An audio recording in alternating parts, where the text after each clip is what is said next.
cette réunion de voir que l'ensemble de son champ d'intervention peut concerner toutes les entreprises, puisque je crois que ce qu'on va évoquer aujourd'hui, ce sont des conseils qui sont utiles ce sont des conseils qui sont très utiles pour faire face aux difficultés, mais aussi de manière générale pour réorganiser l'entreprise et se présenter en bonne position pour se faire soutenir par les banques, voir se développer.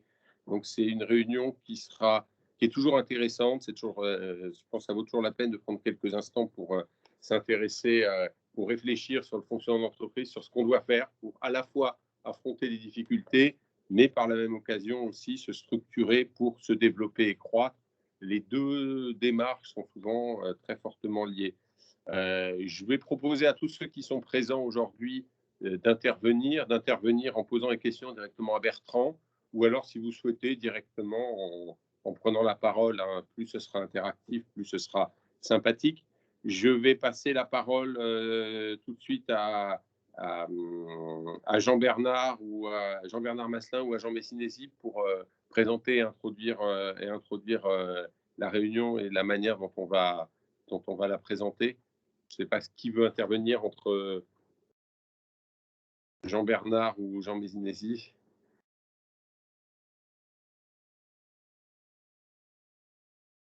Alors, je ne sais pas si vous nous...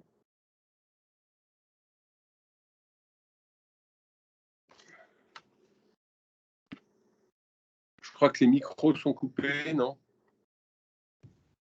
Alors, je pense que leurs micros sont coupés, mais ils vont reprendre tout de suite la main. D'accord.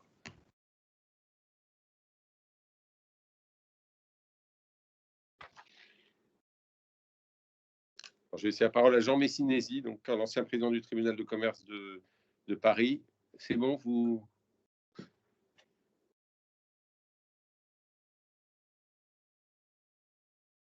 Alors, je ne sais pas si...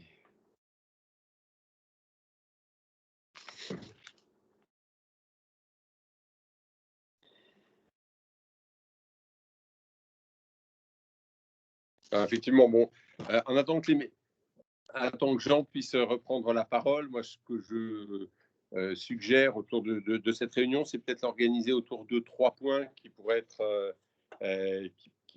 être structurés comme cela. C'est tout d'abord voir un petit peu pour affronter les difficultés des entreprises, voir tout d'abord quelle est la position du chef d'entreprise, parce qu'on n'aborde pas les difficultés de la même manière en fonction de son âge, de sa situation, de la situation de son patrimoine, des difficultés qu'on peut rencontrer à ce niveau-là. Donc, ce sera une première étape pour voir comment réagir par rapport à son entreprise en fonction des paramètres qui peuvent être personnels, encore une fois pour la difficulté, mais aussi pour le développement.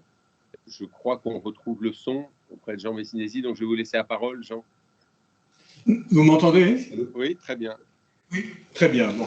Je voulais simplement dire que je vais bien sûr laisser la parole tout de suite à mon camarade Jean-Bernard Masselin, parce que depuis que j'ai quitté le tribunal et depuis que je m'occupe, moi, si je puis dire, d'entreprises en difficulté, j'ai découvert véritablement un monde, celui des vrais praticiens de la banque, qui sont directement en contact avec les entreprises en difficulté. Et je vois sur l'écran mon ami Alain Magnan, qui est un de mes anciens collègues, qui en fait est donc au contact de Jean-Bernard. J'ai appris énormément de choses et je crois que ce qu'il va dire est très intéressant, et donc je n'interviendrai pas, sauf si véritablement à un moment ou à un autre, quelqu'un souhaite poser une question sur le tribunal et sur l'aspect judiciaire, si je puis dire, des entreprises en difficulté. Mais je laisse la parole à Jean-Bernard tout de suite. Merci Jean, bonjour à tout le monde. Voilà, je commencerai mon propos en soulignant ce qui m'est apparu au fil du temps, avec quelques années passées côté banque, en conseil aux entreprises en difficulté, et puis depuis que je suis chez Alice. On accorde une grande importance, c'est bien normal, à l'entreprise, à son évolution saine autant que faire se peut, et son évolution dans les difficultés. Et on accorde un peu moins d'attention, à mon goût, à la problématique du dirigeant. la problématique du dirigeant, elle n'est pas simplement celle d'un dirigeant au titre d'un mandat social et éventuellement celle d'un actionnaire. C'est aussi un homme qui a des problématiques qui lui sont propres. Et si l'on n'accorde pas suffisamment d'attention à ces problématiques qui lui sont propres, on risque de mal identifier des éléments décisifs dans la mise en place d'une solution d'aide à l'entreprise et on risque parfois de connaître une situation de blocage sur un dossier. Alors, ces éléments, on les a identifiés de la façon suivante. C'est d'abord le dirigeant, c'est d'abord quelqu'un qui a un environnement familial. Et dans une entreprise, on a parfois un peu plus souvent, des membres de la famille qui font partie des salariés, des cadres salariés, voire des actionnaire. Et lorsque le chef d'entreprise a une difficulté, il a le réflexe de dire que va-t-il se passer pour les membres de la famille dont j'ai d'une certaine façon la responsabilité financière. Deuxième élément, c'est que la famille, c'est aussi un actionnariat qui peut être plus ou moins proche du dirigeant. On peut avoir un actionnariat issu de succession avec des actionnaires de deuxième génération ou de troisième génération qui n'ont pas forcément de lien affectif ou d'intérêt financier fort dans l'entreprise et qui ne se sentent pas suffisamment concernés par l'évolution du capital qu'ils détiennent. Ça peut être aussi une décision, une difficulté de gérer le pacte actionnarial parce qu'il y a des membres de la famille qui ont pu être à certains moments intéressés à céder l'entreprise et à récupérer un capital. Le dirigeant a pu, avec beaucoup de conviction, insister pour que l'actionnariat se maintienne dans la perspective de jours meilleurs. Et le jour où les difficultés arrivent, on peut voir une réminiscence d'une difficulté familiale qui va contrarier l'identification et la mise en place de solutions. C'est aussi une problématique de transmission familiale. Est-ce que, en tant que dirigeant, j'ai un enfant, un collatéral qui est intéressé à reprendre ma suite? Dans cette situation-là, si tel était le cas, eh bien, je peux travailler à la mise en place d'une solution capitalistique qui va favoriser cela. Si l'un des proches de la famille n'est pas intéressé à prendre la suite, je vais avoir un spectre de décision qui va être complètement différent. Je citerai l'exemple sur ce point de l'importance de la relation familiale d'un groupe qui s'est développé au fil du temps. Le père avait créé la société, le fils l'a développé avec une forte croissance externe et interne. C'est un groupe qui vivait bien, qui avait beaucoup de banquiers commerciaux à ses côtés pour lui proposer des solutions de financement de ses CAPEX successifs. Et est arrivé un moment où l'activité principale a commencé à souffrir.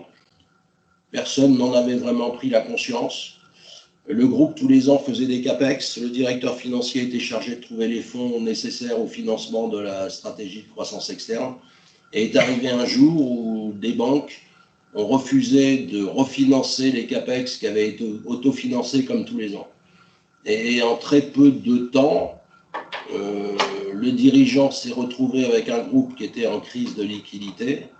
Il avait, au fil du temps, accueilli son épouse, sa fille et son gendre dans le staff management du groupe. Il a fallu trouver du jour au lendemain du cash. Il a fallu vendre des actifs dont une filiale, la tête duquel il avait mis son gendre. Et ce dirigeant qui vivait une success story depuis 15-20 ans s'est retrouvé avec une double problématique, une problématique économique d'une part, une problématique familiale, puisqu'il a fallu réorganiser le management et commencer à mettre, entre guillemets, hors staff certains membres de la famille. Voilà, donc ce sont des relations relativement complexes à ce niveau-là, parce que la sphère affective prend une part importante par rapport à la sphère économique et à la sphère financière. Deuxième élément important dans la situation du dirigeant, c'est son âge. Est-ce que le dirigeant a un âge qui lui permet d'avoir 10 ans, 15 ans, 20 ans de perspective de travail? ou bien est-ce que le dirigeant est arrivé à une situation d'âge qui lui permet d'envisager de faire valoir des droits à la retraite. Dans ce contexte-là, il est certain que les perspectives de décision sont différentes. Deuxième élément, est-ce qu'en fonction de l'âge, j'ai une santé qui me permet de continuer de me projeter comme étant actif et désireux de m'investir pleinement. J'aime connaître une situation d'un dirigeant qui vivait, entre guillemets, le développement de son entreprise sans trop de difficultés et qui a été touché par une maladie suffisamment grave pour être 2 ans dans des circuits médicaux. Il est arrivé la crise du Covid, son entreprise a été particulièrement frappée en tant que sous-traitant aéronautique par une baisse d'activité forte. Il a fallu qu'il reprenne la main malgré les soucis de santé. Et après 3 mois de reprise de la main sur l'entreprise, les soucis de santé ont pris le poids sur la psychologie du dirigeant qui a décidé de se retirer de l'opérationnel et de recruter un directeur général opérationnel pour prendre le relais. La situation d'âge, c'est aussi, sans forcément qu'on s'en rende bien compte, c'est aussi un environnement professionnel qui change. C'est-à-dire les compagnons de route ont fait valoir leurs droits à la retraite, les clients, les interlocuteurs chez les clients, les interlocuteurs chez les fournisseurs ont changé. Et donc on peut se retrouver avec un environnement qui n'est plus en harmonie avec ce qu'on a vécu, ce que l'on a croisé pendant un certain nombre d'années. C'est aussi, pour le dirigeant, la problématique de son entreprise, c'est aussi la source principale de ses revenus. Que ce soit des revenus fixes, des revenus variables, des dividendes. Lorsque je suis en situation de crise, il y a obligatoirement de la part du dirigeant une interrogation sur son train de vie, sur sa capacité à maintenir un volume de revenus nécessaire pour faire face à un certain nombre d'engagements. C'est aussi, au-delà du revenu du dirigeant, c'est aussi le soutien qu'il peut accorder aux membres de la famille, comme ça se fait fréquemment dans beaucoup de familles. Est-ce que les difficultés que rencontre mon entreprise vont me permettre d'être aussi généreux? Est-ce que par ailleurs, je me suis porté caution d'un certain nombre d'engagements professionnels ou est-ce que j'ai souscrit à titre personnel ou familial des emprunts qui font que la baisse de mes revenus dans ma situation va affecter ma capacité à faire face à mes engagements extra-professionnels? On verra tout à l'heure sur le plan patrimonial ce qu'il en est en termes de conséquences. Un dirigeant, c'est parfois un homme qui a l'essentiel de son patrimoine concentré dans l'entreprise. Si l'on établit un bilan patrimonial, comme ça se fait souvent dans des banques privées, un bilan patrimonial, on peut avoir très facilement 80-90% de la valeur de son patrimoine fixée sur l'entreprise. Si l'entreprise va mal, la valeur de ce patrimoine, bien sûr, en souffre directement. Souvent, un dirigeant projette, à défaut de transmission familiale, projette la cession de son entreprise et imagine que le produit de la cession va lui permettre de développer des projets personnels ou des projets familiaux une fois parvenu en retraite. Il existe des situations où le dirigeant a pu entendre les conseils de banquiers commerciaux qui lui ont mis en valeur le fait qu'effectivement son patrimoine était trop concentré sur l'entreprise, qu'il existait des solutions de financement par la constitution de holding qui pouvaient racheter des actions de l'entreprise et lui redonner de la liquidité. Quand tout va bien, c'est une solution qui est extrêmement intéressante. Quand la situation commence à se durcir, si l'entreprise n'est plus en mesure de distribuer des dividendes, eh bien la holding de participation n'est plus en mesure d'avoir un revenu qui lui permet de rembourser ses dettes. Souvent, dans ces montages-là, des actions sont prises en garantie par les prêteurs, ce qui ouvre la possibilité pour les prêteurs d'utiliser cette garantie pour récupérer et recouvrer leurs créances si un jour le scénario de difficulté majeure se concrétisait. Et donc la crainte pour le dirigeant lorsqu'il rentre en situation de difficulté, c'est aussi que cette difficulté transparaisse sur le sort de son patrimoine personnel, voire sur l'appel à l'exécution des garanties. Et puis à un moment ou à un autre dans une entreprise, on peut avoir croisé une offre de rachat de l'entreprise dans des conditions de prix qui, à l'époque, n'étaient pas considérées comme satisfaisantes et que l'on peut regretter d'avoir rejeté au vu des difficultés économiques que l'on rencontre. Dernier élément qui me paraît important à souligner pour le dirigeant, c'est la perception de son statut. Pas trop en termes internes, mais son statut vis-à-vis de l'extérieur. Dans un certain nombre de cas, le dirigeant d'une entreprise, d'une PME, fait partie des personnalités qui comptent dans la région économique ou la région géographique, tout simplement. Ce sont des personnes qui, avec un tempérament dynamique, peuvent prendre des responsabilités dans des organisations professionnelles, dans des organisations économiques de type chambre de commerce, de type syndicat professionnel. Ce sont parfois des personnes qui prennent des responsabilités dans des animations ou dans des présidences de clubs sportifs. On ne citera pas de nom, il n'y a pas besoin. Bref, ce sont des gens qui donnent beaucoup de leur temps vers l'extérieur et parfois peut-être trop de temps vers l'extérieur. La crainte, quand on est président d'une société ou dirigeant d'une société dans une région où les gens se connaissent bien, la crainte, c'est de devoir rencontrer des interlocuteurs qui vont être au courant de la difficulté. Sa crainte, c'est d'aller voir une cellule de prévention à la chambre de commerce ou au tribunal de commerce. C'est d'être connu quand on rentre au tribunal de commerce. On a connu un certain nombre de fois des dirigeants qui n'étaient pas intéressés à rentrer sous le bénéfice d'une procédure amiable parce que le simple fait de se rendre au tribunal avec les gens que l'on peut croiser était une source de difficulté. Si la situation de l'entreprise commence à se durcir, le temps disponible pour les activités extérieures va se réduire et il va falloir faire un choix entre poursuivre ces activités extérieures et consacrer davantage de temps au redressement et à la stabilisation de la société. Voilà sur ce que je voulais dire sur les différents aspects à considérer lorsque l'on s'intéresse à la situation d'une entreprise en difficulté. C'est que la situation du dirigeant est en soi un élément de compréhension et parfois un élément de solution. Et donc, passer du temps pour écouter, passer du temps pour comprendre quelles sont les préoccupations du dirigeant vis-à-vis de son environnement, vis-à-vis de sa famille, vis-à-vis de son patrimoine, de ses revenus, etc. C'est essentiel dans l'identification des solutions, voire des blocages.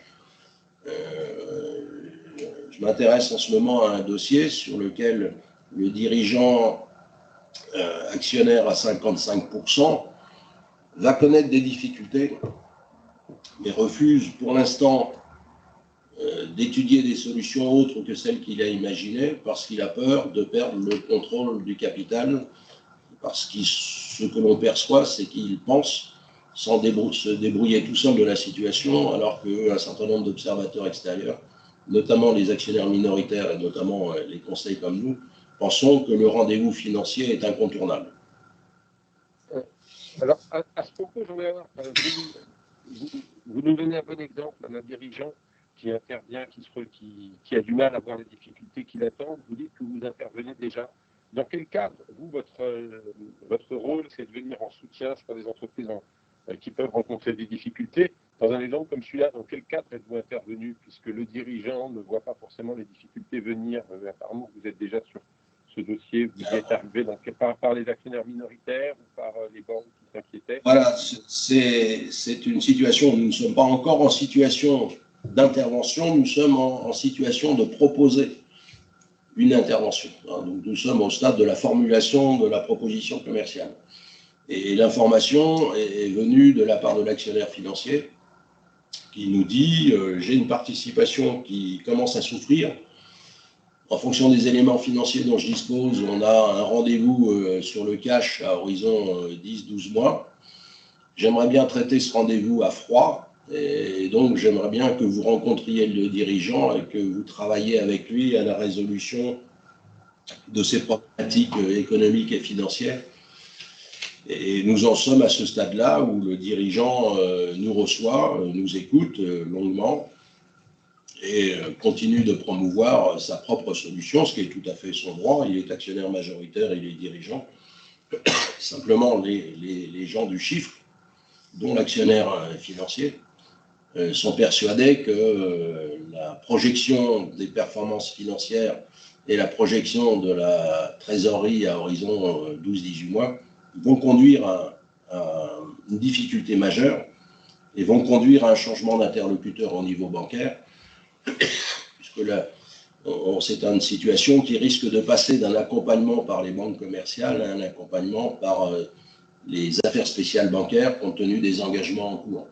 Donc ce que l'on essaye de promouvoir, c'est une prise de conscience qu'il vaut mieux aborder à froid une situation, la préparer, l'analyser, dégager un consensus sur l'état de santé de l'entreprise et sur les pistes d'accompagnement de l'entreprise, plutôt que d'attendre une solution qui nous paraît mathématiquement difficilement contournable.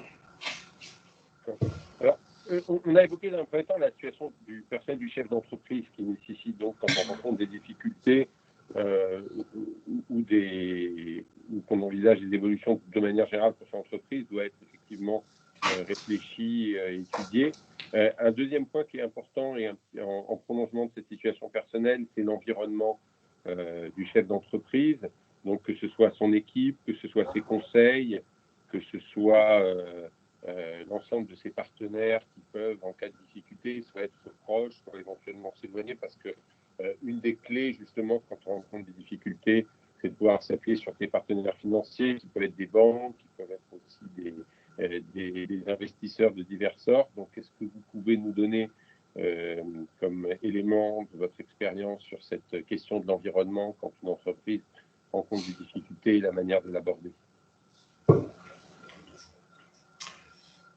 Il est important de savoir sur qui s'appuyer. Je vais vous citer l'exemple d'une entreprise qui travaillait en maintenance de sites industriels. C'était essentiellement une activité de main-d'œuvre avec des salaires et des charges sociales payées mensuellement et des industriels qui réglaient à l'époque leurs prestations, les prestations à 90 jours, voire plus. Le dirigeant a été intéressé à développer son entreprise et avait pour ambition de couvrir la carte française des sites pétrochimiques et des sites de raffinage. Et sa stratégie conduisait à des tensions de trésorerie. Le dirigeant avait fini par réunir ses banquiers pour expliquer toute la pertinence de sa stratégie de croissance externe et considérait que les banquiers avaient du bon papier à mobiliser et que ça devait suffire à résoudre ces problèmes. On a mis en évidence le fait que, compte tenu de la modestie de la rentabilité qu'il dégageait, plus il développait le chiffre d'affaires, plus il accroissait le besoin en fonds de roulement et plus il amplifiait les problématiques de trésorerie. Et le dirigeant ne comprenait pas. Je dis pas ça de façon négative, il ne comprenait pas que développer son activité avait un effet pervers. Il se trouve que dans la réunion, le directeur financier qui était là depuis 1 an a eu la spontanéité de dire « Je suis content que vous le disiez parce que quand je lui dis, il ne me comprend pas. » Voilà. Et le dirigeant a fini par ne vraiment pas comprendre et le directeur financier a démissionné considérant que c'était une tâche impossible que de convaincre le dirigeant qu'il y avait des effets et des conséquences financières qui devaient être considérées plus que la croissance du chiffre d'affaires. La difficulté, lorsque l'on a une situation tendue, c'est de savoir pour le dirigeant sur qui il peut compter. Est-ce qu'il a un motif quelconque de douter de la sincérité de son staff rapproché? Le staff a parfois grandi avec le dirigeant et a parfois coparticipé à la mise en place d'une solution qui s'avère à un moment donné plus adaptée ou qui s'avère éventuellement dangereuse. En gros, est-ce que l'équipe a vieilli ensemble? Est-ce que les habitudes de travail font que la libre expression n'existe plus vraiment? chacun travaille son rôle, chacun accomplit sa mission, mais sans vraiment challenger. On ne doute pas du dirigeant, et très bien, parce qu'il a pendant des années développé son entreprise avec une certaine efficacité. Et comme on ne doute pas, ben on ne pose pas forcément les questions, on ne met pas forcément sur la table les points qui peuvent interpeller. Est-ce qu'au niveau du dirigeant, est-ce qu'on doit se poser la question de savoir si j'ai réuni une équipe qui me ressemble ou une équipe qui me complète? On a parfois des profils de dirigeants qui sont plus orientés commercial, développeurs, parfois des profils qui sont plus orientés techniques, produits, ingénieurs, et on a aussi de temps en temps, et tant mieux, des profils équilibrés qui prennent en compte les trois pôles, le business, le commercial, le technique, l'industriel, et puis la gestion financière. C'est souvent un point important dans la bonne identification d'une situation, c'est de retrouver ces profils équilibrés au sein d'une entreprise. Autre interrogation que je puis avoir en tant que dirigeant, c'est face à des difficultés, est-ce que je peux craindre des départs de cadres essentiels pour des situations d'âge et qui profitent d'une opportunité de partir, parce que la concurrence est prête à payer un salaire supérieur à celui que je vais pouvoir faire, ou parce que j'ai une défiance, l'exemple que je citais tout à l'heure l'illustre. Et en gros, dans cette période difficile, avec quel équipage je vais poursuivre la navigation? Dans ces périodes difficiles, on voit aussi ce que j'appelle des amis qui s'éloignent. Alors les amis qui s'éloignent, on peut l'illustrer de plusieurs façons. C'est que pendant un certain nombre d'années, on est venu me consulter, moi, dirigeant, sur ce que je pensais du secteur, ce que je pensais du marché, ce que je pensais des évolutions produits, des évolutions services, etc. Maintenant, on vient m'interroger sur la situation de mon entreprise, ce qui n'est plus la même chose.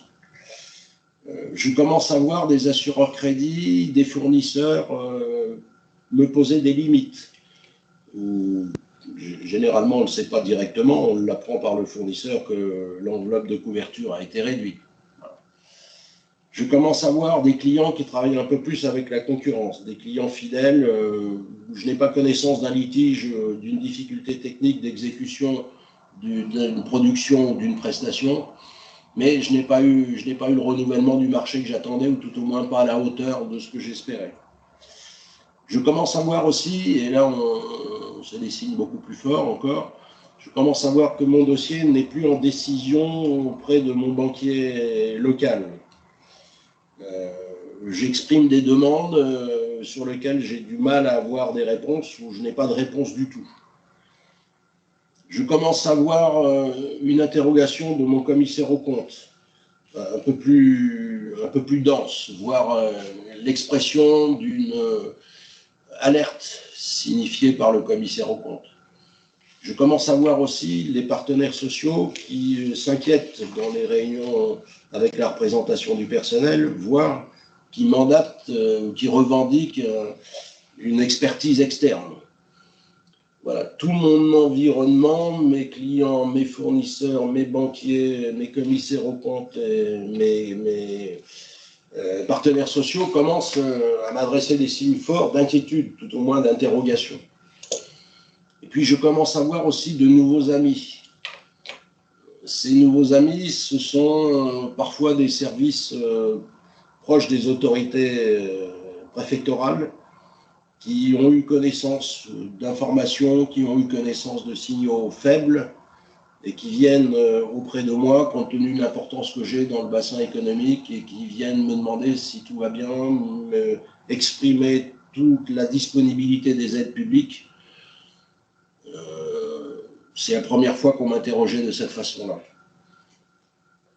Mon dossier, je disais tout à l'heure que les banquiers de proximité ne répondent plus à mes demandes. Mon dossier est même maintenant passé sous la responsabilité des affaires spéciales des banques ou des cellules spécialisées des banques. Je ne les connais pas. Je ne sais pas comment ils vivent, je ne sais pas qui ils sont. Je n'ai aucun contact et je m'aperçois dans les premières réunions qu'ils se connaissent tous. C'est un monde qui m'est complètement obscur.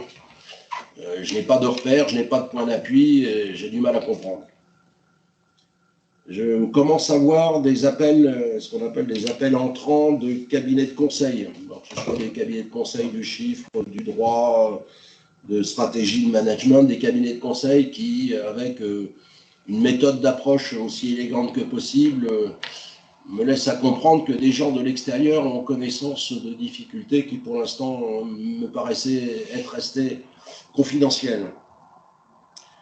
Je peux, lorsque l'analyse des solutions à ma situation difficile se conduit à aller chercher des pistes d'adossement, mon dossier va commencer à être connu d'investisseurs industriels, possiblement mes concurrents, malgré les clauses d'engagement de confidentialité, va commencer à être connu d'investisseurs financiers. Et pour moi, je ne suis plus en situation de sérénité parce que je suis quelque part devenu une cible. Je peux avoir la perception d'être devenu une cible, que ces gens de l'extérieur, entre guillemets, vont s'occuper de moi.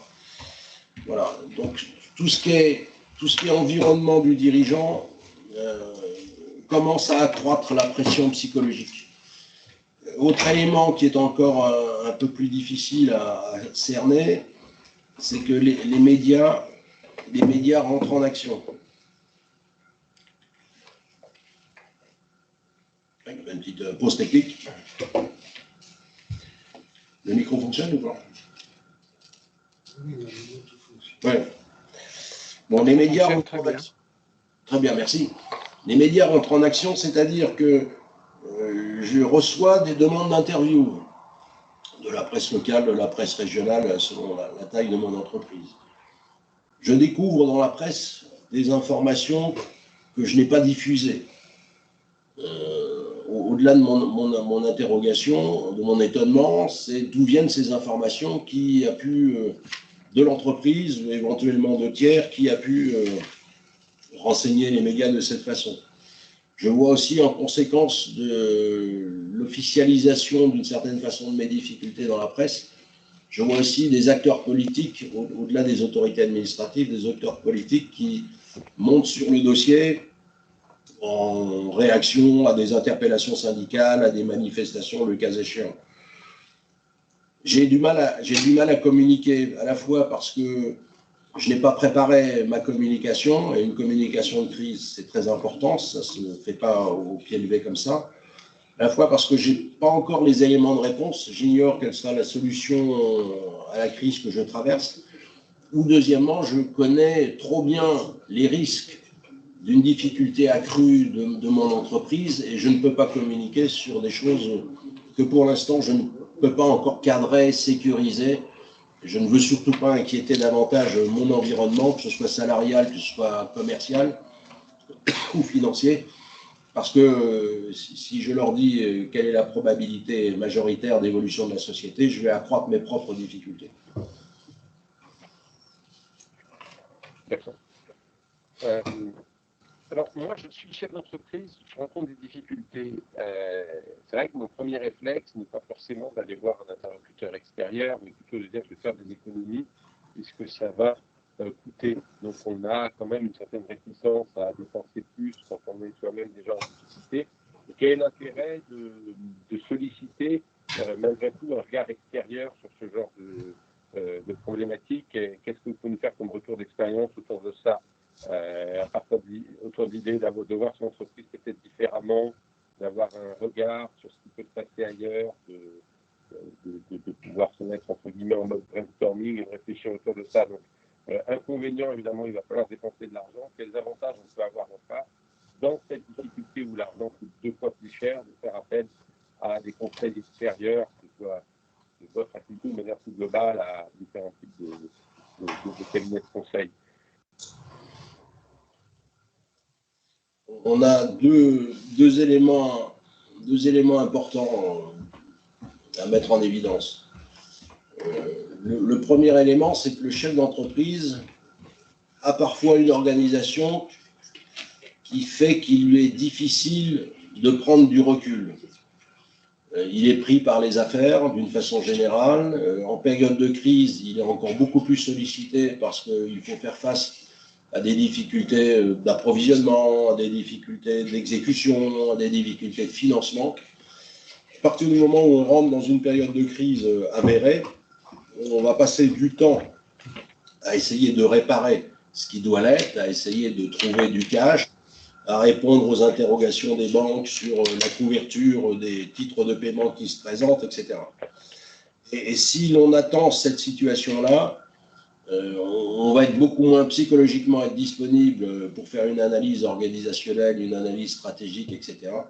Et deuxièmement, son dispositif, sa direction de production, sa direction commerciale, sa direction financière, va être sous tension et sous tension pour régler les problèmes. On est dans une attitude défensive, on n'est plus dans une attitude offensive. Donc, le fait d'aller chercher des concours extérieurs, format consultant, cabinet conseil, etc., a deux vertus. La première, c'est d'organiser une mise en place de récupération d'informations, de qualification d'informations, de forcer un petit peu les acteurs à libérer du temps sur la situation de crise pour préparer une information et de réfléchir à froid. Si on peut le faire par soi-même, mais c'est un exercice qui est un peu plus difficile en période de crise. Mais il est bien d'utiliser la compétence et l'expérience, la courbe d'expérience de cabinet conseil, qu'il soit du chiffre, qu'il soit du droit, qu'il soit du management, etc. Deuxième élément, c'est que lorsqu'il va falloir travailler à une solution, le fait d'avoir sollicité un certain nombre d'acteurs dans l'entreprise pour chercher cette information rendra plus facile, pas certaine, mais plus facile, l'adoption et l'adhésion à la solution proposée. Et le fait d'avoir un tiers extérieur permet à chacun de s'exprimer en dehors du lien hiérarchique qu'il y a entre le cadre de management et le cadre dirigeant, le dirigeant actionnaire. Le coût de ces prestations, bien sûr, il y a un coût, mais le coût en général est adapté à la capacité financière de l'entreprise. C'est rare, entre guillemets, que les conseils veuillent abuser d'une situation de faiblesse. Deuxièmement, entre le coût d'une intervention extérieure qui aide l'entreprise à organiser son retournement et son rebond et le coût d'une difficulté accrue, je veux dire, on est dans la présentation de coûts comparatifs. La valeur recréée par la réussite du retournement est X fois supérieure à la destruction de valeur qui serait consécutive à un défaut d'utilisation de ces savoirs externes, par ailleurs très, très au fait de situations. On a connu dans le passé, et c'est humain, chef d'entreprise qui dit « mais mes difficultés me sont propres, je suis dans une situation exceptionnelle qui n'est pas de mon fait, ce sont des causes externes, etc. » Et en fait, on a déjà travaillé sur 5 situations comparables, ce que le dirigeant, bien sûr, ignore, mais les difficultés qu'il met en avant sont des difficultés communes à un certain nombre d'entreprises, n'ont rien d'exceptionnel. C'est le marché qui a évolué, c'est une clientèle qui a évolué, c'est des fournisseurs qui sont devenus plus difficiles. Voilà. Donc, il n'y a pas de doute sur le bien fondé du recours à une expertise externe, qui est un coût temporaire et qui capitalise l'expérience de ces conseils sur un certain nombre de dossiers, un grand nombre de dossiers.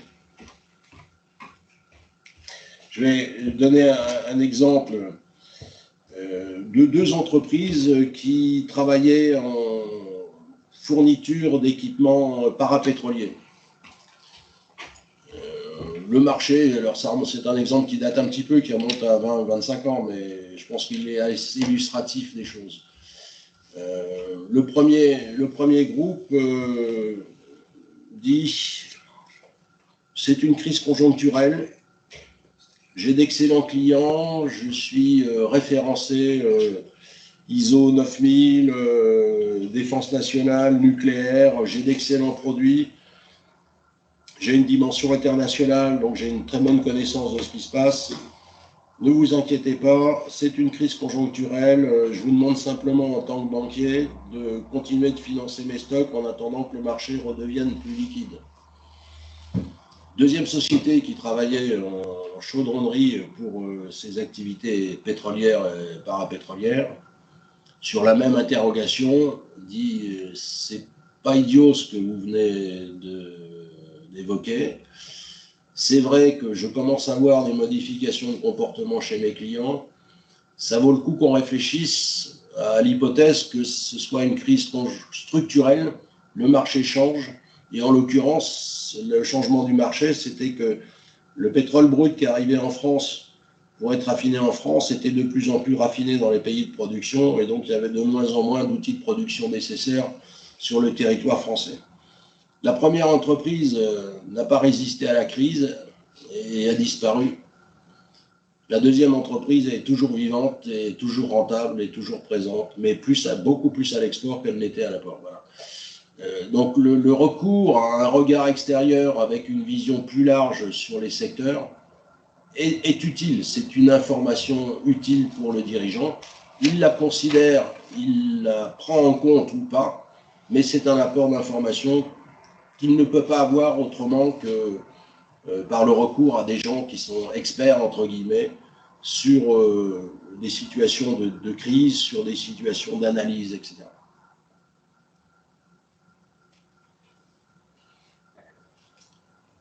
D'accord. Très concrètement, par intérêt, je rencontre des difficultés. Le cabinet de conseil intervient toujours sur des prestations qui sont prédéfinies. Est-ce que parfois on peut envisager d'avoir une intervention du cabinet de conseil qui soit aussi, dans le cadre de difficultés, qui soit aussi liée, dont la rémunération sera liée aux résultats obtenus pour le refinancement, pour les solutions apportées, ou est-ce que ce sont toujours des coûts fixes qui sont immédiatement imputables sur l'entreprise? Comment est-ce que ça fonctionne? Il y a des marges à ce niveau-là, ça dépend des cabinets ou Il y a la possibilité d'avoir une rémunération pour partie calée sur la réussite du rebond, du retournement, de la négociation. C'est même quelque chose qui nous séduit intellectuellement au-delà de l'intérêt d'avoir un contrat bien rémunéré, ce que tout le monde souhaite. Pourquoi? Parce que le cabinet conseil va bien souvent arriver à une conclusion qui consiste à dire ce qu'il faut faire. Et la philosophie de Zalis, c'est d'accompagner l'entreprise en disant « je vais vous aider à faire ce que j'ai dit » et ce sur quoi nous nous sommes mis d'accord. Donc là, le fait d'avoir une rémunération basée sur la réussite d'un objectif, que ce soit un objectif de performance opérationnelle, que ce soit un objectif de stabilisation d'une situation financière, que ce soit un objectif de revalorisation de l'entreprise, que ce soit un objectif de mise en place d'un changement organisationnel, d'une évolution managériale. Tout ça, ce sont des choses logiques. Et le fait pour un client de dire vous allez représenter une source de coûts, et je ne suis pas forcément en situation aujourd'hui de supporter l'ensemble des coûts théoriques. Ça m'intéresse d'avoir une facturation, un décaissement des coûts une fois que ma situation financière sera améliorée. Ça nous paraît logique, ça nous paraît rationnel, c'est du gagnant-gagnant. Et pour nous, psychologiquement, je pense que ça favorise et ça renforce le lien de confiance qui a été ouvert lorsqu'on nous a accueillis dans l'entreprise pour l'analyser, identifier ses points forts, identifier ses points faibles, les pistes de travail. Je pense aussi que pour les partenaires financiers qui voient le cabinet conseil intervenir, avoir un accompagnement durable, c'est aussi avoir des interlocuteurs qui, à une époque, ont dit des choses et pouvoir les challenger sur ce qu'ils ont dit. C'est pas un cabinet qui rentre, qui fait un petit tour de 3 mois et puis après qu'on ne voit plus. C'est un cabinet qui, étant lié, je veux dire, intellectuellement, étant lié financièrement à la réussite du redressement, est un interlocuteur stable et qui permet d'instaurer un dialogue beaucoup plus confiant le cas échéant. Alors, je vais profiter de ce que vous êtes à côté de Jean Messinesi pour savoir, quand une entreprise a des difficultés, est-ce que vous faites souvent appel aux procédures de conciliation auprès du tribunal de commerce? Est-ce qu'en dehors des solutions que vous pouvez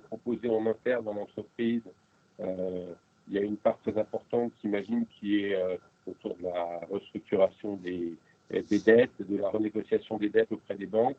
Est-ce qu'il est courant de faire appel dans ces situations aux procédures de conciliation auprès du tribunal de commerce?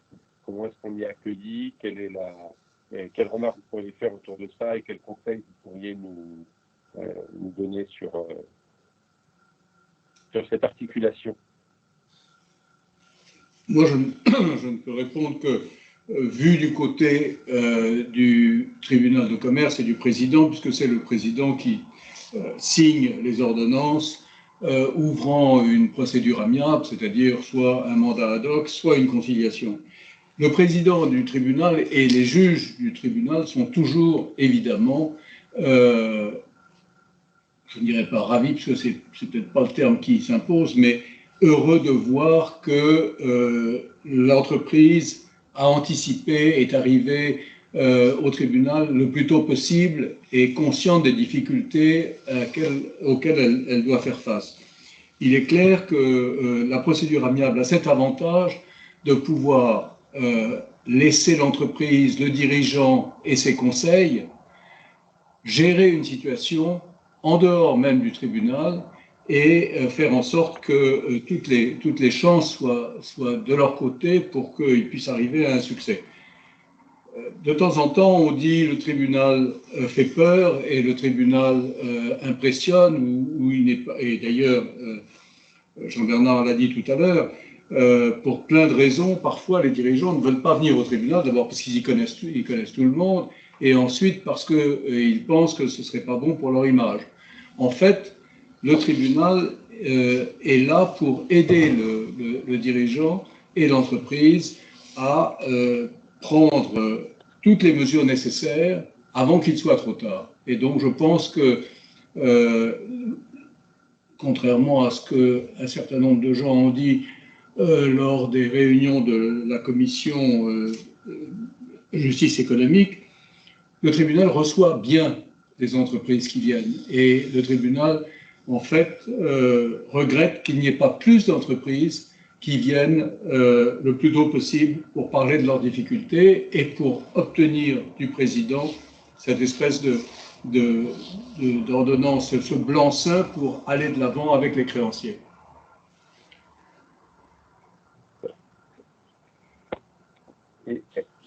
Est-ce que, peut-être vers Jean-Bernard, est-ce que vous voyez en ce moment, avec le Covid, une évolution des appels ou des besoins d'aide que vous recevez? Est-ce qu'au contraire, les aides pour des entreprises, vous avez l'impression, masquent un petit peu les difficultés des entreprises avec le PGE, les différentes aides, les possibilités de report de charges ont tendance à un petit peu mettre un tapis sur ça? Ou est-ce que vous avez le ressenti qu'au contraire, alors j'imagine qu'il y a évidemment beaucoup de situations diverses, puisque chacun les vit en se disant ça va s'arrêter, ça va repartir, un variant, pas de variant, des roues de Bretagne, de l'Alpe du Sud. Qu'est-ce que vous avez, vous, comme retour du terrain, puisque vous avez un spectre un petit peu plus large que le mien, par exemple, c'est simplement mon entreprise, les difficultés que j'ai pu connaître. Qu'est-ce que vous avez vu comme retour sur les réactions des entreprises liées à la crise du Covid et comme impression? Notre impression, c'est que les effets bénéfiques des mesures d'accompagnement gouvernemental continuent de se faire sentir. On n'a pas, sur le panel de situations que l'on connaît, on n'a pas la connaissance d'une brusque aggravation des situations. On a plutôt le sentiment qu'un certain nombre de situations sont en période d'attente. Attente peut-être de la sortie des comptes sociaux, attente de l'évolution de la crise et donc du chiffre d'affaires pour un certain nombre de secteurs.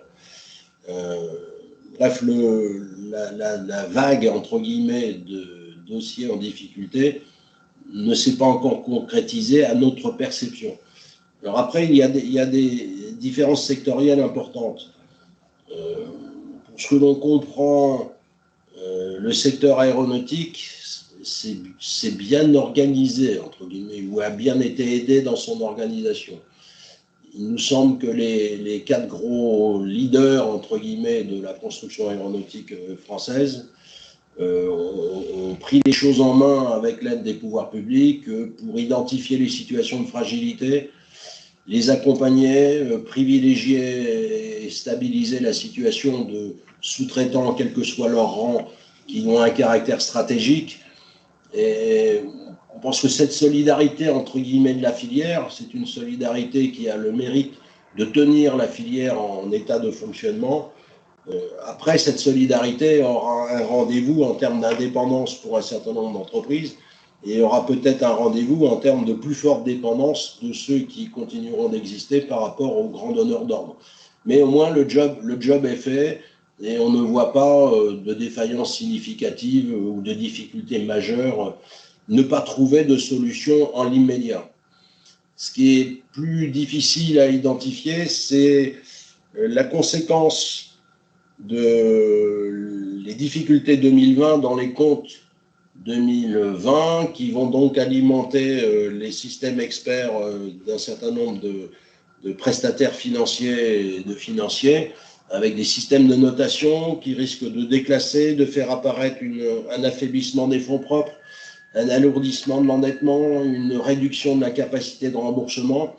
Tout ça, ce sont des facteurs objectifs qui vont peut-être rendre un peu plus difficile le rendez-vous avec les prêteurs, avec les banquiers commerciaux, avec les actionnaires financiers des prêteurs obligataires. C'est plus cette phase de communication sur les chiffres 2020 et sur les prévisions 2021 qui nous paraît être un rendez-vous important, plus que la liquidité, qui nous paraît être abondante sur le marché. Voilà, il y a des secteurs d'activité qui sont bien connus dans le tourisme, l'hôtellerie, l'événementiel, où là, on a un souci majeur. C'est la très grande faiblesse du chiffre d'affaires actuel et l'inconnue complète sur la date de reconstitution progressive du chiffre d'affaires. Deuxième interrogation qui sera sans doute trouvera réponse lors de l'analyse des comptes 2020 et des projections 2021. C'est que la liquidité servie par le pouvoir public au titre des PGE a servi, option 1, à mettre de la trésorerie de confort au cas où une situation se dégrade économiquement ou commercialement, ou bien, et c'était en partie son objectif, de compenser des pertes liées à un arrêt d'activité temporaire ou durable d'un certain nombre de secteurs. Et ces pertes-là, elles vont s'impacter en fonds propres, elles sont déjà en consommation de cash.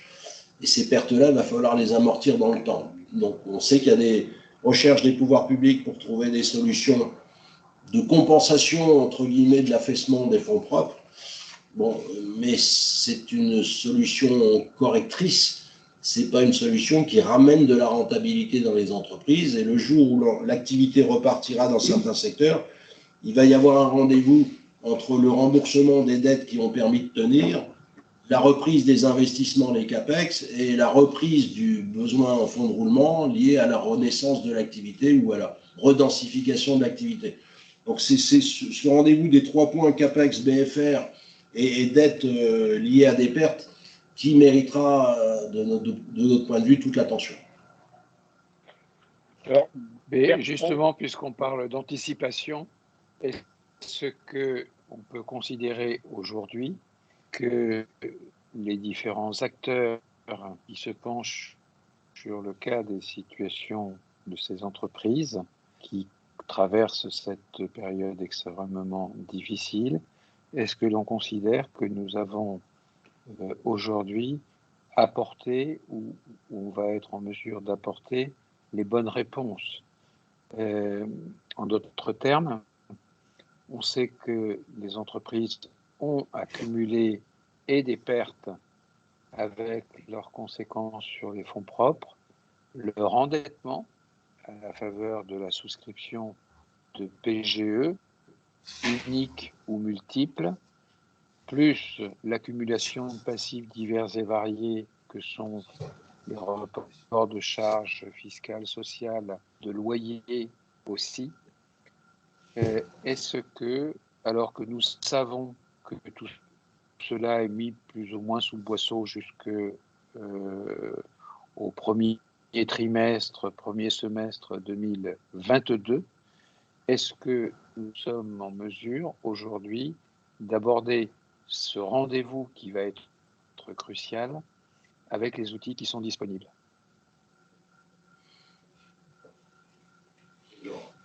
Alors, pour ma part, je pense que la problématique des fonds propres et des outils permettant de densifier les fonds propres, la problématique reste à solutionner. Je n'ai pas la compréhension et ou la conviction que ce qui existe est suffisant. Je pense que dans un certain nombre de cas, des entreprises ne pourront continuer de vivre qu'en s'adossant ou en s'alliant. On parle souvent de vente d'entreprise. Je pense que la stratégie d'alliance, même si on sait qu'un mariage, c'est parfois un parcours assez sympathique à vivre, un mariage n'est pas toujours heureux dans les entreprises. Les fusions, d'après ce que j'ai gardé en mémoire, n'évoluent bien que dans 50% des cas, ce qui veut dire qu'il y a des fusions qui souffrent dans 50% des cas. Mais la stratégie d'alliance est peut-être insuffisamment considérée aujourd'hui. En tout état de cause, il y a des entreprises qui auront, à un moment ou à un autre, un rendez-vous, comme tu l'évoques, entre fonds propres et endettement qui rendra inévitable l'adossement. L'adossement, ça peut être l'adossement à un partenaire industriel qui prend le contrôle de l'entreprise majoritaire ou totale. Ça peut être aussi l'adossement à un fonds d'investissement qui, lui, peut avoir une stratégie de build-up, etc. Mais si la société n'a pas d'actifs dont on pourrait espérer une réalisation, d'actifs non stratégiques, dont on pourrait espérer une réalisation avec des valorisations supérieures dans un an, parce que le marché est devenu un peu plus porteur, se débrouiller tout seul avec un fardeau de dette paraît difficile à assumer et paraît plutôt destructeur de valeur et de difficultés accrues, alors qu'une stratégie d'adossement ou de cession me paraît plus favorable à la préservation des intérêts et du vendeur et des salariés et des activités concernées. Chaque crise est un accélérateur d'évolution, y compris de restructuration du paysage économique. Alors, je vais peut-être en profiter pour inviter, merci beaucoup d'être intervenu, tous ceux qui souhaitent poser des questions à Jean-Bernard, n'hésitez pas à prendre la parole et à intervenir directement, soit en écrivant vos questions, soit directement en prenant la parole, vous êtes les bienvenus. Moi, j'ai une question aussi. Je rencontre des difficultés actuellement, c'est peut-être au moment de m'adosser à un partenaire, à un fonds, à un autre entrepreneur, à un industriel. Mais évidemment, comme je suis en difficulté, j'ai peur de partir à la casse, on ne vend pas très cher, donc je vais avoir tendance à rester seul et à me dire je le ferai quand ça ira mieux. Qu'est-ce que vous pouvez nous donner comme retour au cours de cette démarche, de dire si on rencontre justement des difficultés et qu'il faut s'adosser, on ne l'a pas fait avant quand ça allait mieux, comment réagir justement pour éviter de partir dans des conditions très dégradées sur ce type d'adossement. Est-ce que c'est possible? Comment est-ce qu'on peut voir les choses? Souvent quand on a mis dans le guidon, on se dit ça va pas, personne ne voudra de moi, on va me reprendre pour rien du tout, mais il vaut mieux que je sauve ce qui peut l'être pour pas grand-chose. Donc qu'est-ce que vous pouvez avoir comme accompagnement là-dessus pour essayer de remettre une valeur adéquate, même en cas de difficulté, à une session partielle Alors, il y a deux paramètres. Le premier paramètre, c'est d'avoir plus de sérénité, c'est-à-dire d'organiser le temps de façon à ne plus être sous la pression du cash. C'est à la fois l'utilisation des dispositifs amiables organisés sous l'égide du président du tribunal de commerce. C'est donc avoir une bonne connaissance de sa position de trésorerie à horizon 3-6 mois, de façon à stabiliser les choses, avoir un calendrier extérieur avec ses partenaires financiers qui soit connu et qui laisse le temps de... Quand on travaille sous la pression, si l'on vend un actif, que ce soit un capital, un actif immobilier, un actif industriel, sous la pression, on n'en tire pas un bon prix. Deuxième élément, c'est de pouvoir réaliser un bilan au sens compréhension des points forts et des points faibles de sa société. Ce qu'on appelle un peu de façon technique un 360. d'avoir un regard extérieur qui dise aux chefs d'entreprise et ou aux actionnaires majoritairement familiaux peut-être, de dire, voilà, les forces de l'entreprise, c'est ça, ses faiblesses ou ses difficultés, c'est ça. À partir du moment où on a identifié ça, on peut regarder si on a raisonnablement le temps et le cash disponible pour régler quelques points faibles et améliorer la situation de l'entreprise, tout au moins cesser de la dégrader. Ce n'est que quand on a pris le temps de s'auto-évaluer, ou tout au moins de se faire évaluer par un cabinet extérieur, de se faire conseiller, on peut aborder sereinement la recherche d'un adossement.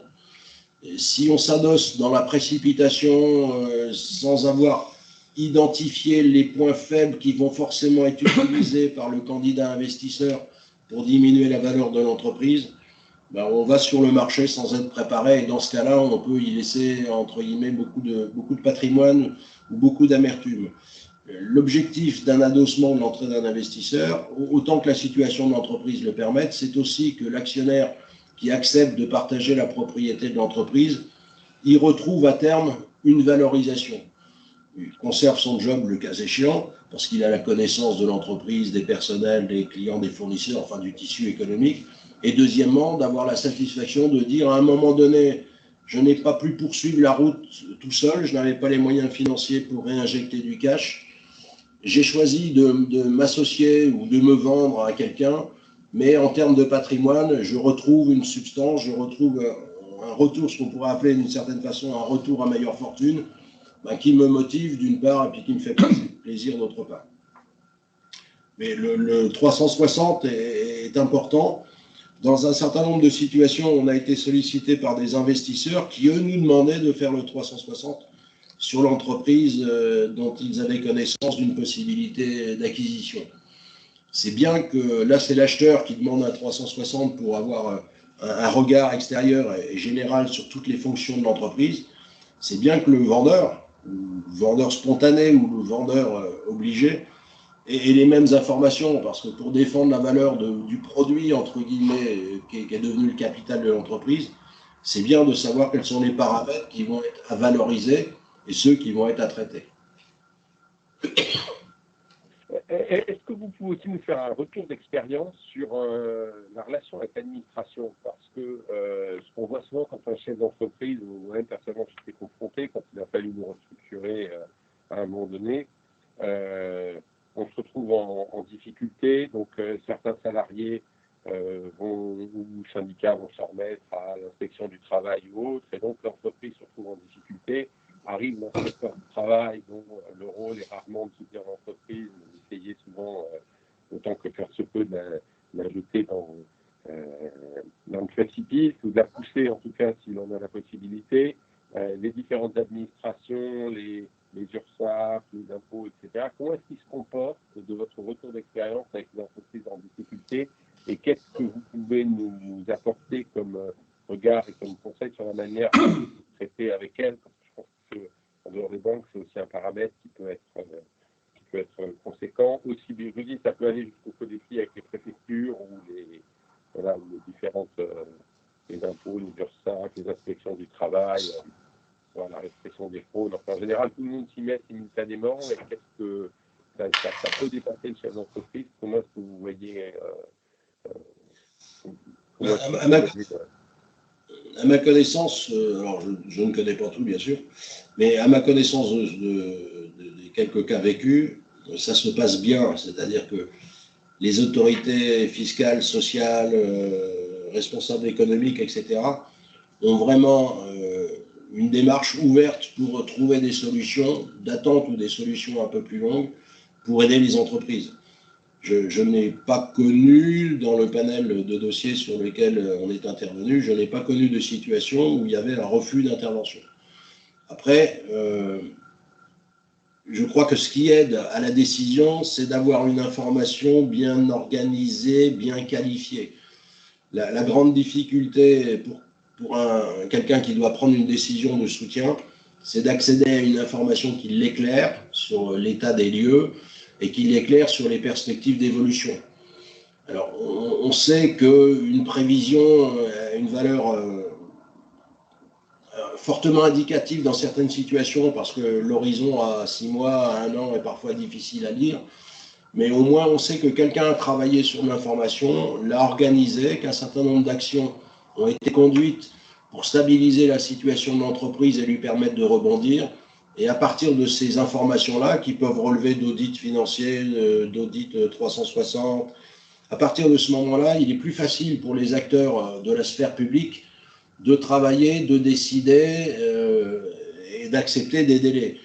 J'ai rarement vu de dossier tomber parce que c'est la décision des pouvoirs publics qui était conditionnelle de la réussite de l'ensemble des mesures présentées. J'ajouterais que dans de nombreux cas, on sent que l'administration, quelle qu'elle soit, que ce soit l'administration fiscale, que ce soit l'administration sociale, que ce soit les CCSE, ne demande qu'une chose, c'est de participer justement au rebond de l'entreprise et à sa restauration, la restauration de sa situation économique. Il y a pourtant un cas, et je voulais juste en parler de façon anecdotique, où il me semble que l'administration parfois ne joue pas le rôle qu'elle devrait jouer, c'est le cas des crédits d'impôt recherche.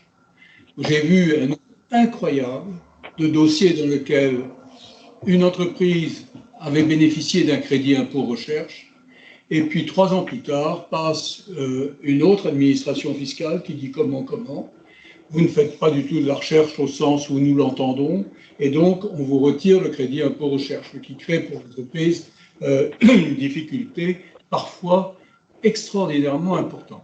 Mais en dehors de ça, tous les secteurs de l'entreprise, de l'administration qui travaillent directement avec l'entreprise en difficulté sont généralement très positifs et cherchent à aider. Par ailleurs, nous travaillons chez Alice directement avec le CIRI. Alors, il s'agit ici évidemment d'entreprises beaucoup plus importantes, mais nous avons une relation confiante et je crois que le CIRI apprécie le travail que nous faisons pour les entreprises. Je connais un cas en particulier qui est devenu un cas de success story où nous avons réussi à convaincre l'administration et le CIRI en particulier que ce que nous proposions était une bonne solution, alors que tout le monde était prêt à conclure à la mise sur le carreau, si je puis dire, de l'entreprise et des 2000 ouvriers et des 2000 salariés qui travaillaient pour elle. Donc, je crois que nous arrivons à faire valoir notre point de vue et comme le disait Jean-Bernard, il est important pour l'administration d'avoir une étude sur laquelle elle peut, en confiance, se fonder son propre jugement. Alors, si on se projette dans l'anticipation, ce qui est une des clés de la réussite du retournement, très souvent, et je reviens à ce que je disais tout à l'heure, nous savons dès à présent que de nombreuses entreprises, lorsque l'on connaîtra enfin la sortie de crise sanitaire, seront confrontées évidemment à tous les processus de sortie de crise que nous avons bien connus dans le passé. Et je pense en particulier à ce problème du sujet, comme l'évoquait Jean-Bernard tout à l'heure, du financement des besoins de la reprise, ou PFR ou CAPEX. Il y a un autre sujet qui va très vite venir sur la table, qui est celui du poids de l'endettement souscrit durant cette période. Et si on doit se féliciter qu'il ait pu être mis en place, qui va néanmoins être un sujet pour son remboursement. Et pourquoi ? Parce que non seulement cet endettement aura servi le plus souvent à financer des pertes, ce qui n'est quand même pas très productif, et surtout parce que l'amortissement de ces dettes parfois considérable, va devoir être réalisé sur une très courte période, puisque la durée de vie du prêt garanti par l'État est de 6 ans maximum, et qu'avec l'effet de report d'un an de la période de remboursement, d'un an qui a été concédé et qui va être quand même très généralement utilisé par les entreprises, vont faire que ces entreprises auront une durée d'amortissement de leur PGE sur 48 mois. Délai absolument obligatoire puisque la garantie de l'État a une durée de validité de 6 ans maximum. Et nous savons bien, je veux le croire en tout cas, qu'au sortir d'une crise, se donner un horizon de 4 ans est évidemment très insuffisant pour assurer le retournement avec le poids d'un endettement tel que celui qui va avoir été souscrit par nombre d'entreprises.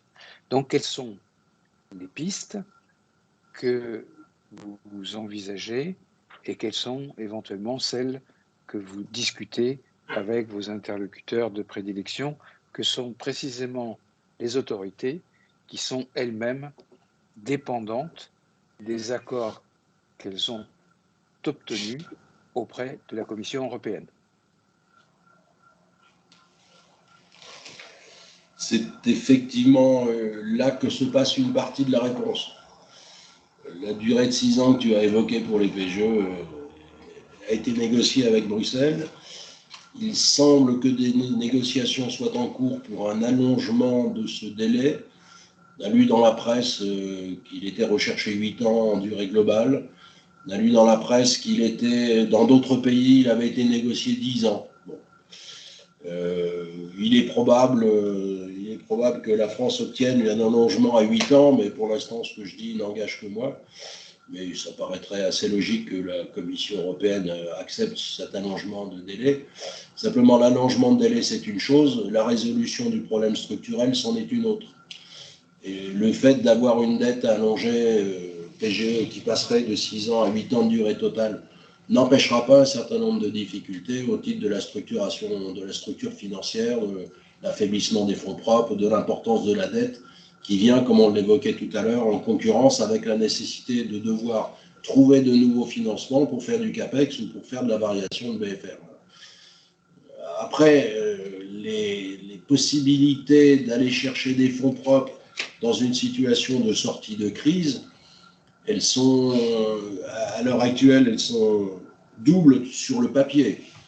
La première, c'est ce qu'on a évoqué tout à l'heure, c'est l'adossement ou la vente, puisqu'il y a beaucoup de sociétés qui ont quand même de la trésorerie excédentaire et une structure financière qui leur permet de faire de la croissance externe, premier élément. Deuxième élément, peut-être y aurait-il lieu de réactiver l'accès au marché financier, au marché primaire, avec des admissions en ouverture de capital sur des émissions ouvertes au public au sens marché financier du terme. Mais pour l'instant, je n'ai pas d'informations sur l'acceptabilité par le marché d'un développement d'une clientèle, entre guillemets, de small caps ou de middle caps, comme on dit en certains milieux. Et entre des investisseurs industriels ou des investisseurs financiers qui sont là pour injecter de la liquidité confiée par des épargnants institutionnels ou des épargnants épargne collective, et puis l'accès direct au marché financier, je ne vois pas d'autre solution. Pour l'instant, on part du principe qu'on essaye de travailler à privilégier des solutions françaises ou européennes, plutôt que d'ouvrir le capital des sociétés en fragilité à des investisseurs extra-continentaux. Mais techniquement, tout est possible. Simplement, il y a des métiers sur lesquels faire venir des investisseurs de pays ayant des ambitions économiques très fortes peut être contrariant. Je ne cite pas de pays pour ne pas me fâcher avec 1,4 milliard d'habitants.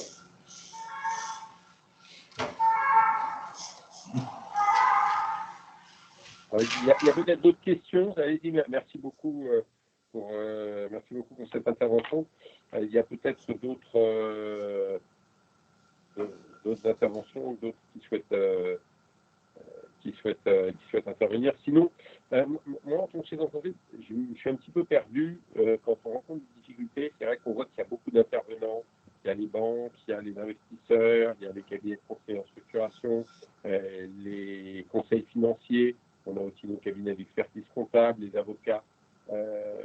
Concrètement, face à l'ensemble des interlocuteurs qui souvent vous disent directement, on va prendre en main vos difficultés, on va vous accompagner, et on a différents sons de cloche. On est dans une situation un petit peu inédite. On a beaucoup de mal parfois à savoir vers qui se tourner pour avoir la bonne séquence des conseils à obtenir. Moi, personnellement, je me tourne en général vers le MEDEF et vers Franck Gratou parce qu'ils arrivent à m'orienter quand j'ai des problèmes et puis ça me permet d'avoir la défense des priorités. La plupart, tout le monde peut le faire, c'est toujours très, très utile. Mais comment est-ce que vous pourriez conseiller sur cet aspect en amont, qu'est-ce que vous pourriez nous dire sur le retour, parce qu'on se dit tiens, je vais me faire aider, mais comme on n'a pas cette habitude, on se pose souvent la question comment, par qui, et votre comptable va vous dire je m'en occupe, il n'est pas forcément expérimenté, vous dites mais il vous dit si j'ai un petit peu l'habitude, je fais ça. Qu'est-ce que vous pouvez, et encore une fois, ça c'est pas dire avec tout le respect que je veux au comptable et la qualité du travail qu'il nous apporte, mais c'est vrai que chaque fois qu'on a un interlocuteur, quand on a une difficulté, il nous dit moi je peux vous apporter une aide. C'est pas toujours le plus efficient vers qui on se tourne en premier lieu qui va nous dire ça, on a tendance à le suivre. Donc qu'est-ce que vous pouvez nous donner comme conseil pour nous y retrouver dans ce maquis dans cette diversité, cette diversité des accompagnants? Ma recommandation serait de travailler avec qui que ce soit, de préférence avec eux, de travailler sur une approche de type 360. C'est une approche qui permet d'identifier les sujets sensibles ou les difficultés sur tous les aspects de l'entreprise. Il est certain que si vous travaillez en fabrication de molécules utiles à la fabrication de vaccins, notre expertise en la matière va être très limitée, à part en tant qu'utilisateur des vaccins, c'est à peu près. Voilà. Mais si vous avez une entreprise qui connaît des difficultés, on va pouvoir balayer, au sens positif du terme, les différentes fonctions, la fonction, l'actionnariat, le management, l'évolution du business, la santé des clients, la santé des fournisseurs, la représentation, les relations avec la représentation du personnel, les problématiques industrielles. Est-ce que j'ai un outil vieillissant? Est-ce que j'utilise une technologie qui est dépassée? Est-ce que j'ai des capex de remplacement à faire? Est-ce que j'ai des capex de productivité? Est-ce que j'ai des limites à l'autorisation d'exploitation de mon site industriel qui est peut-être classé CV1, qui a des suspens, des litiges avec l'administration? Est-ce que sur la structure financière de la société, sa génération de cash, un audit de type 360 permet de regarder tout et ensuite de dire voilà ce qui est important, voilà ce qui doit être travaillé, etc. S'il advient qu'il faille travailler beaucoup plus fortement sur des notions chiffrées, sur des notions de droit, sur des litiges fiscaux, sur des possibilités de cession d'actifs, il est toujours possible, à partir d'un 360, d'aller chercher une expertise complémentaire. Mais démarrer avec l'addition de toutes les expertises n'est pas non plus une mauvaise démarche. C'est l'addition des expertises conduit à formaliser un niveau de coût d'entrée. Et il est certain que si vous faites appel à un auditeur financier qui est accompagné d'un avocat d'affaires, qui est accompagné d'un expert en stratégie sur une production industrielle, vous montez le coût d'analyse de votre situation. Mais ce ne sont pas des coûts qui sont négatifs en termes d'efficacité de cette dépense, ce sont des coûts qui vous permettent d'accéder à une information qui va vous conduire à prendre une décision un peu plus éclairée que si vous ne travaillez que par vous-même. Alors que vous passiez par un exercice d'un 360 ou que vous passiez par la réunion de tous les métiers susceptibles d'intervenir en appui d'une difficulté, je veux dire, moi, ce qui me paraît important, c'est d'aller chercher cette information, ce regard extérieur.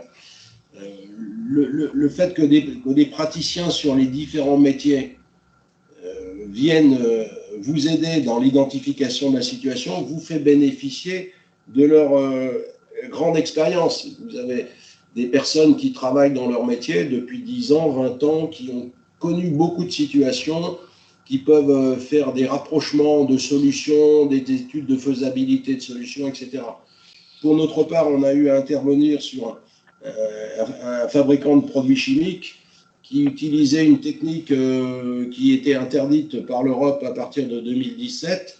Il avait un gros problème de CAPEX, d'une part, à financer, et d'autre part, de maintien d'une autorisation dérogatoire d'exploiter une production sur la technique qui était interdite.